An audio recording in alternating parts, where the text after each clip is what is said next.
Bismillahirrahmanirrahim. Next theorem. The order of any permutation alpha is the least common multiple of the order of the decomposed disjoint cyclic permutation of the permutation alpha. Proof.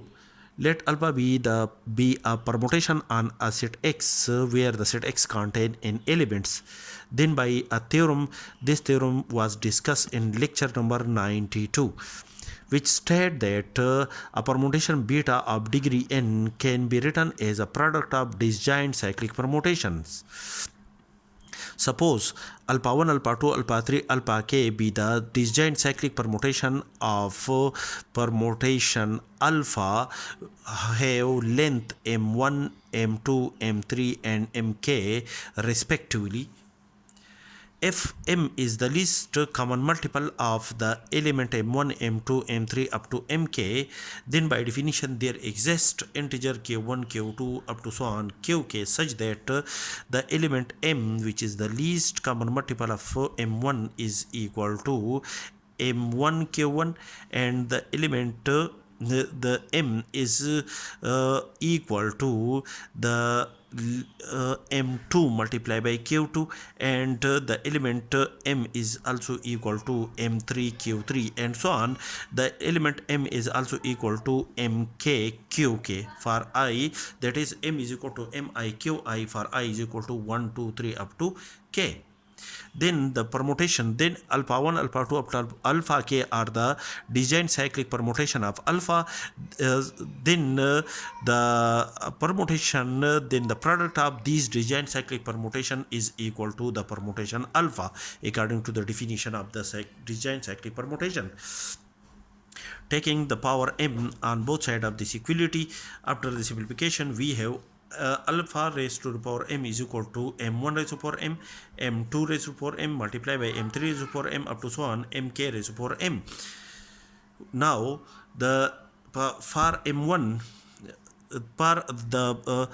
m1 is the order of the permutation alpha 1, therefore m1 is equal to the m is equal to m1 k1, m1 k1 is equal to m, and m2 is the order of the permutation alpha 2, therefore m in this case m2 k2 is equal to m, that is m2 k2 is equal to m, and m3 is the order of permutation alpha 3, therefore m3 q3 is equal to m, and so on, and mk is the order of a permutation alpha k, therefore mk qk is equal to m, mk qk is equal to m, which is also equal to m1 raised to the power m1 whole raised to the power k1, which this is also equal to alpha 2 raised to the power m2 raised to the power q2, and alpha 3 raised to the power m3 q3 is also equal to alpha 3 raised to the power m3 raised to the power q3 and so on. Alpha k raised to the power mk qk is equal to alpha k raised to the power mk whole as a whole raised to the power qk. Now by another theorem which is discussed in lecture number 95,